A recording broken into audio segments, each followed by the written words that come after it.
विश्व हिंदू परिषद के साबिक जनरल सेक्रेटरी परवीन तोगाड़िया ने मुसलमानों की सबसे बड़ी इल्मी दरगाह दारुल उलूम देवबंद को बंद करने और तबलीगी जमात के साथ साथ जमीयत उलमा हिंद पर पाबंदी लगाने का मुतालबा किया।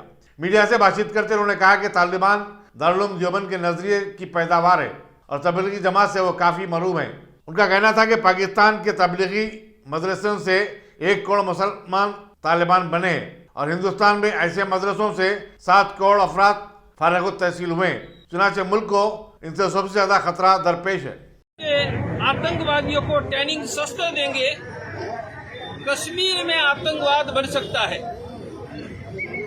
यह तालिबान पैदा हुए पाकिस्तान के तबलीग जमात के मदरसों में, भारत के हर गांव में, हर शहर में, मुंबई में तबलीग जमात, उनके मदरसे, उनकी मस्जिद, उनका मौलवी है।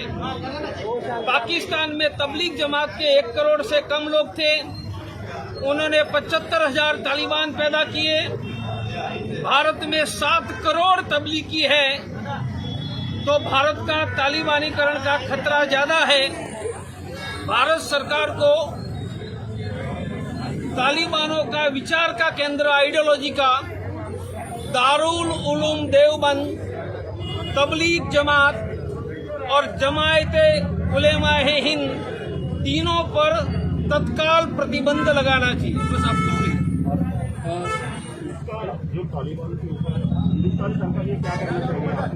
ये 3 संस्था पर प्रतिबंध लगा देना चाहिए।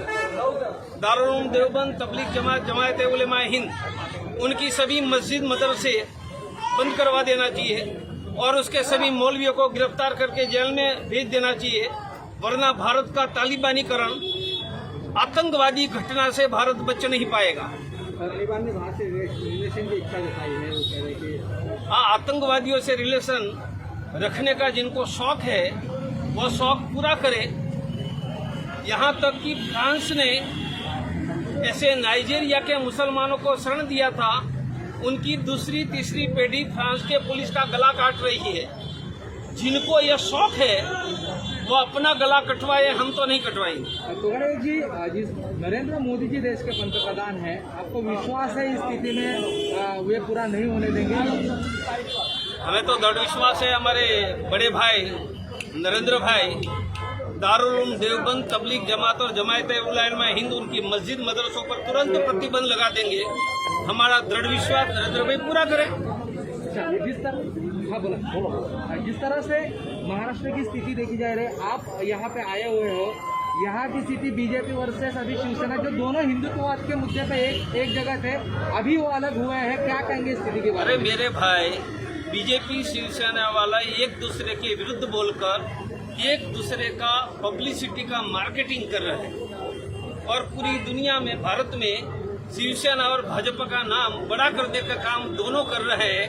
इसलिए दोनों एक दूसरे को थैंक यू करके ₹1.25 पब्लिसिटी के लिए एक दूसरे को भेज दें। मुंबई महानगर पालिका चुनाव में क्या बजरंग दल के कार्यकर्ता खड़े होंगे चुनाव में? नहीं, कोई चुनाव में हम खड़े नहीं। जय श्री राम! जय श्री राम! तालिबान को पाकिस्तान का समर्थन है, ये पाकिस्तानी जड़ से उतरना चाहिए आपको? अरे समर्थन नहीं, तालिबान पाकिस्तान में पैदा हुए, पाकिस्तान उनकी माँ है और दारुल उलूम देवबंद भारत का उसका बाप है। जिस तरह से अमरुल्लाह सालेह उपराष्ट्रपति हैं, माजी उपराष्ट्रपति अफगानिस्तान के, उन्होंने भी इस तरह से आरोप लगाया था कि तालिबान और पाकिस्तान और जो हक्कानी नेटवर्क है, इनका एक संबंध है, ये सच है, आरोप है। तो आपको क्या लगता है? ये बिल्कुल सच है। मैंने कहा ना, पाकिस्तान उनकी माँ है और दारुल उलूम उसका बाप है, दोनों की पैदाइश का नाम तालिबान है।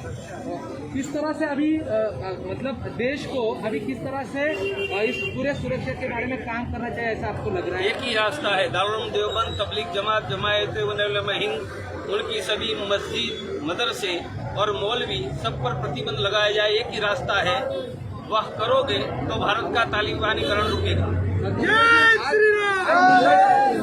आज मुंबई में आने का प्रयोजन क्या था? मैं मेरे कार्यकर्ता को 4-5 बातें समझाने वाला हूँ। हिंदुस्तान में कोई भी हिंदू को हेल्प की जरूरत है तो 24 घंटे की हिंदू हेल्पलाइन है, 1 लाख लोगों को मदद करते हैं। दूसरा इंडिया हेल्पलाइन है, कोई गरीब बिना डॉक्टर नहीं रहेगा। 10,000 डॉक्टर हर रोज एक मरीज की सेवा देते हैं। तीसरा है एक मुट्ठी अनाज, हम घरों में थैली बांटकर अनाज एकत्रित करते हैं, गरीब हिंदुओं को देते हैं। तो ये सब बातें कार्यकर्ता को सिखाने आए। सर, अंतर्राष्ट्रीय अभी आपका हिंदू परिषद है, किस तरह से जो है बढ़ता हुआ जाएगा आगे, और इसका कहीं ना कहीं जो झटका है वो वीएचपी या फिर इन संगठन जहाँ से तो झटका क्यों लगेगा? हमारा झटका तालिबान को लगेगा, पाकिस्तान को लगेगा। ये वीएचपी वाले पाकिस्तान के थोड़े होंगे तो मेरे भाई हैं, हमारे भाइयों को थोड़ा हम झटका देंगे। आगे अभी क्या प्रयोजन है आगे का क्या? अब तो हिंदू ही आगे। धन्यवाद। Thank you.